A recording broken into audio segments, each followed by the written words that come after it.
ओम नमः शिवाय मंडळी. मंडळी, एक तुम्हाला एक थोडक्यात सांगतो आजची घटना. माझी एक मानस कन्या आहे. तशा आपल्या 2-3 आहेत तशा. मी मुलीसारखं मानतो त्यांना. आणि त्या तर खूप दूर आहेत, ते जवळपास बी नाही. वर्ष 6 महिन्याला कधीतरी येतात ते समजा. तर एक माझी मानस कन्या म्हणायला, म्हणजे मुलीसारखं समजतो मी तिला. कदाचित काय झालं, एक 4-8 दिवसाखाली थोडंसं अशक्तपणामुळे मी एक झोपून आपलं एक थोडंसं काहीतरी बोललो व्हिडिओमध्ये. आणि तो व्हिडिओ कधीतरी पाहिला तिनं. आणि काल रात्री मला एक ते फोटो त्यातला स्क्रीनवर एक पाठवला आणि म्हणले, "का दुखायलंय का बाबा?" म्हणली. म्हणजे काय होईल, आजारी आहेत का, काय बरं नाही का, असं तसं. म्हणलं, "नाही, मला अशक्तपणा आलाय" म्हणलं. आणि खरंच मला ते थोडा त्रास व्हायला होता. मग ते काय नाही, पण सकाळी काय केलं त्याने, सकाळी ती पैसे वगैरे पाठवले आणि म्हणले, "दवाखान्यात जा." आता हे तुम्हाला का सांगायचंय?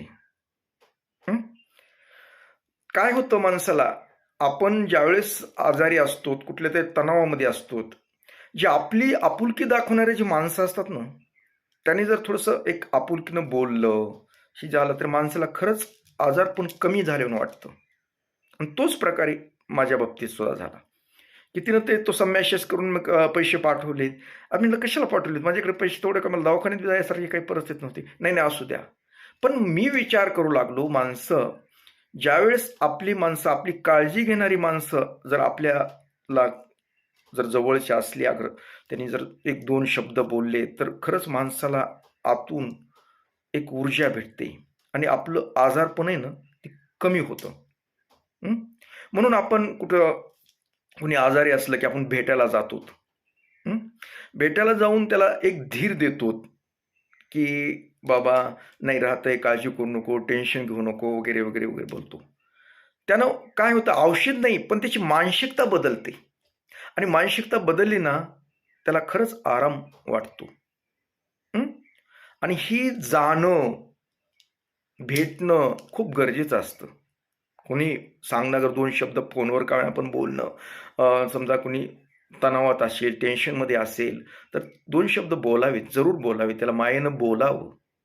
एक माझ्या अनुभवून मला तर आता समजा नातलग तुम्हीच लोक आहेत ना सगळे. हं?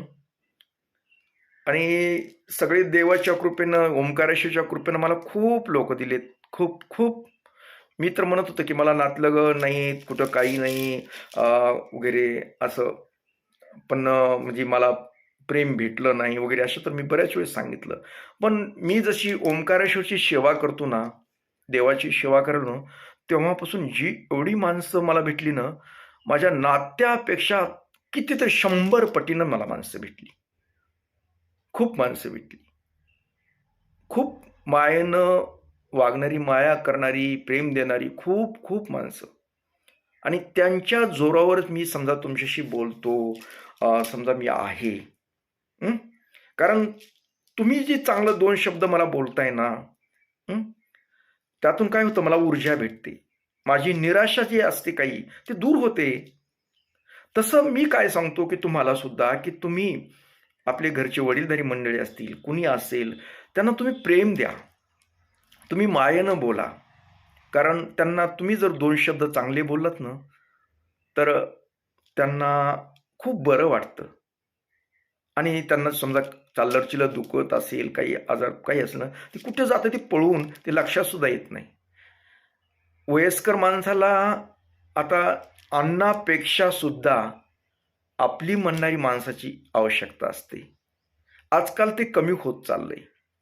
आपली म्हणणारी माणसं असावीत.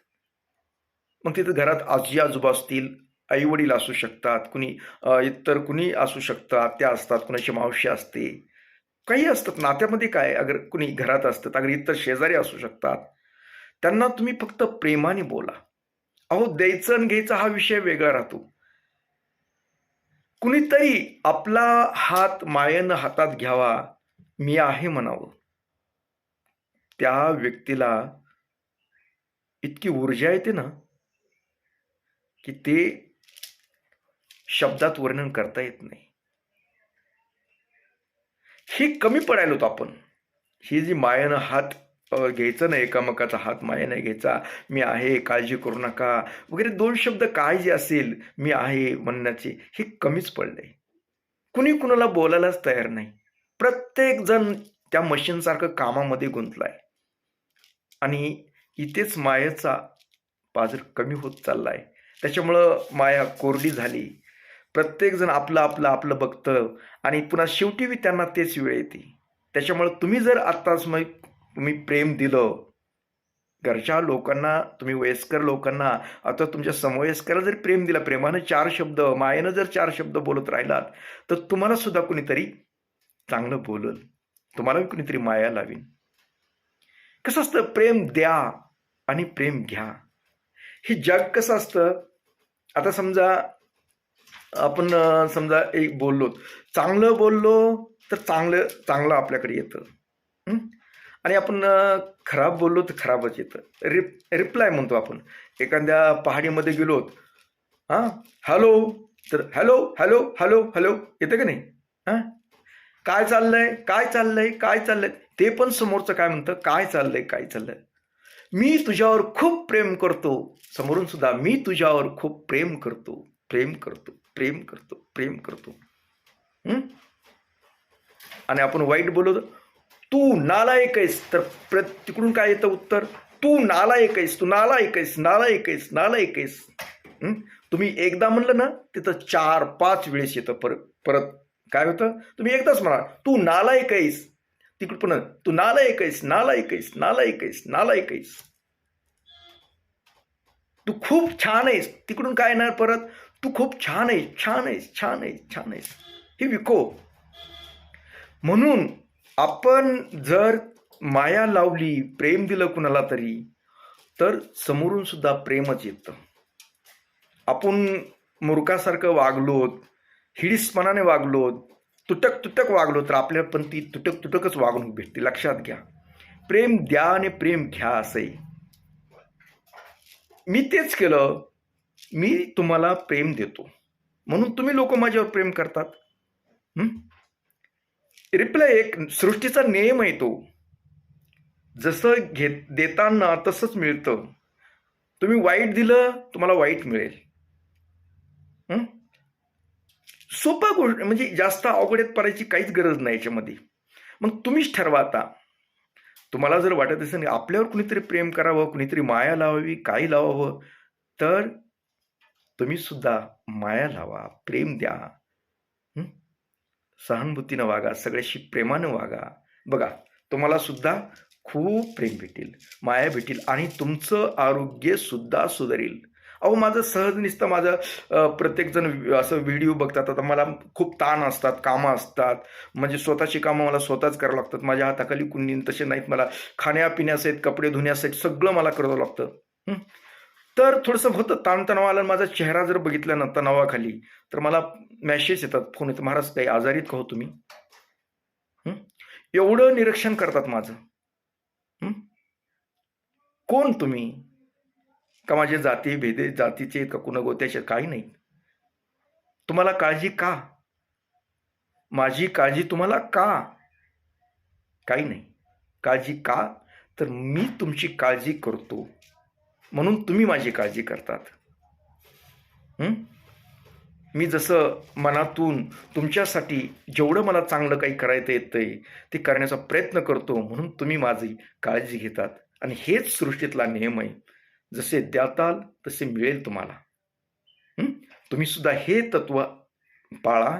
तुम्ही चांगलं द्या, तुम्हाला चांगलं मिळेल. एवढंच तुम्हाला सांगायचं होतं. कारण आजच्या हा घडलेला किस्सा आहे. माझी ती समजा मानस कन्या म्हणतो, आपण मुलगी म्हणतो, ती खूप दूर आहे. माझ्यापाशी यायला 4 तास लागतात, 4-5 तास बी लागतात. तर तिनं माझा नुसता चेहरा बघितला, तिनं पैसे पाठवले. काही गरज नव्हती, मी काय एवढं मरायलो नव्हतो. कशाला पाठवले म्हणलं तुम्ही? असू द्या. खूप त्रास देते ते, असं म्हणजे हे करते.